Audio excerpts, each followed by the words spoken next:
Hi guys, welcome back to my channel. This is Mary from Tokyo and thank you for checking out my video again.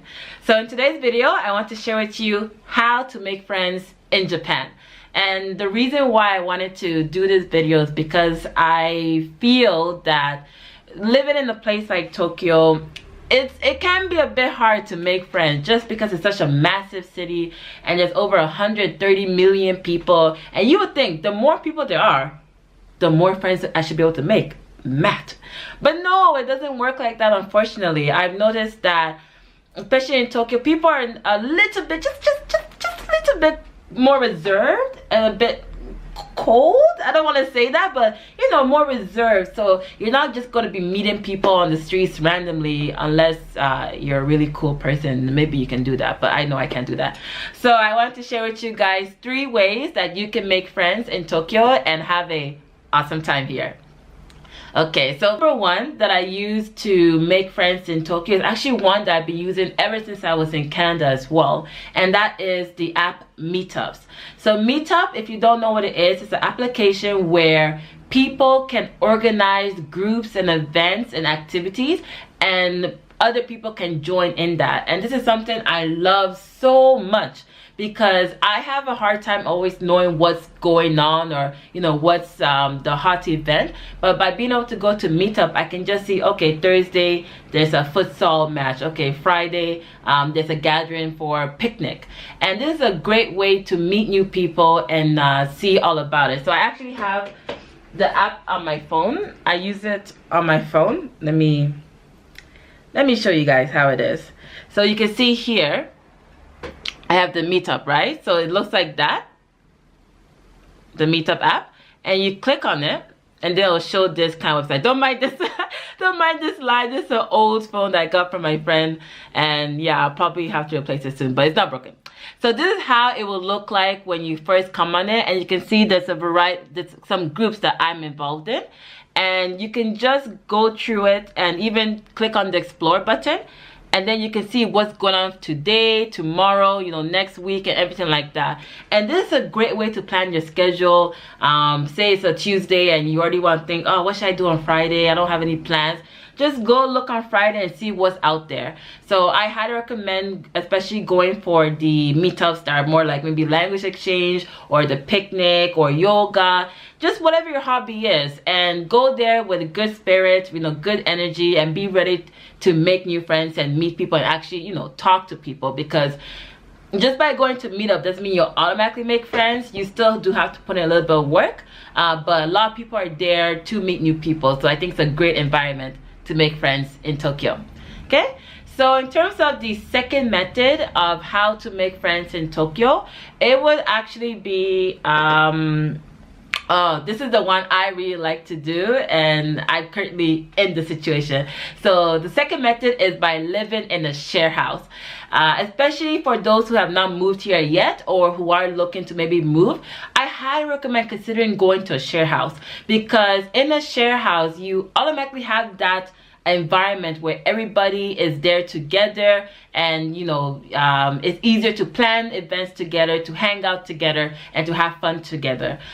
In the case of me, I live in a share house where there is 90 people. Yes, 90 people.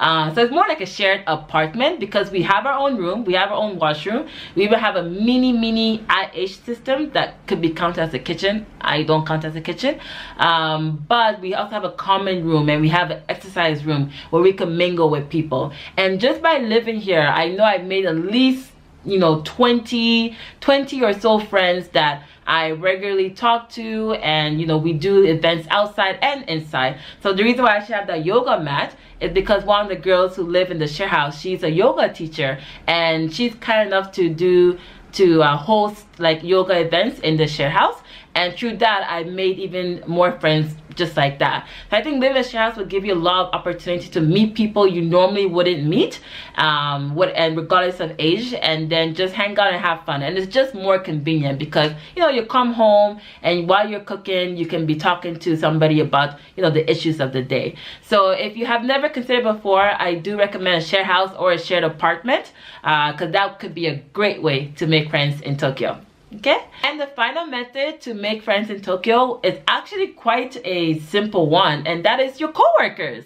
You know, your coworkers are the ones that you are spending 8 hours a day, 5 days a week hanging out with, and hopefully as long as they're not bad people, then you probably like them well enough that you would even want to hang out with them afterwards. So I would recommend find people within your age range. If you're 20, find people in your 20s. If you're 30, find people in your 30s or late 20s, and take them for lunch. You know, go out to lunch with them, see if your personality match, and then if your personality matches, you know, maybe ask them for coffee at 4 p.m. go for a coffee break with them. And then the more you have these small interactions with them and build up on that, the more trust and the more friendliness there will be. And once you feel that you're at a level where you feel comfortable enough with them, invite them out for, you know, after work drinks or after work meal. And the reason why I say do that first is because you don't want them to feel pressure that they have to hang out with you on the weekend already. But if it's like just after work, then that's literally just, you know, 6 p.m. okay, 6:30, let's have a small dinner, let's go for drinks. And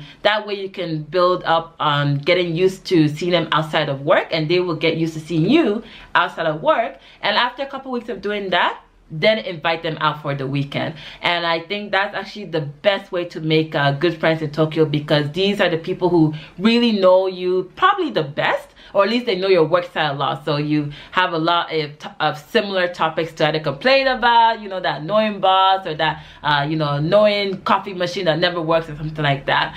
So definitely try to look to your coworkers as your new possible friends. And if you're the type that always prefers to keep work life and personal life separate, well, good luck to you then.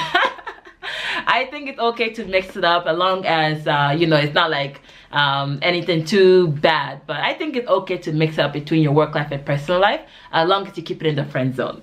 Okay, I know some of you. The 3 ways to make friends in Tokyo. I hope that was insightful for you, and you're able to actually utilize those suggestions to make new friends here. And definitely let me know in the comments below how you have made or you plan to make friends in Tokyo or Japan or wherever you are, because your opinion may be able to help somebody else who is looking for new ways. And as always, like, subscribe, and please share the video if you feel that this was helpful for people who want to make friends. This could be helpful for other people as well. So thank you so much for watching today. This was Mary from Tokyo. Have a good day. Bye bye.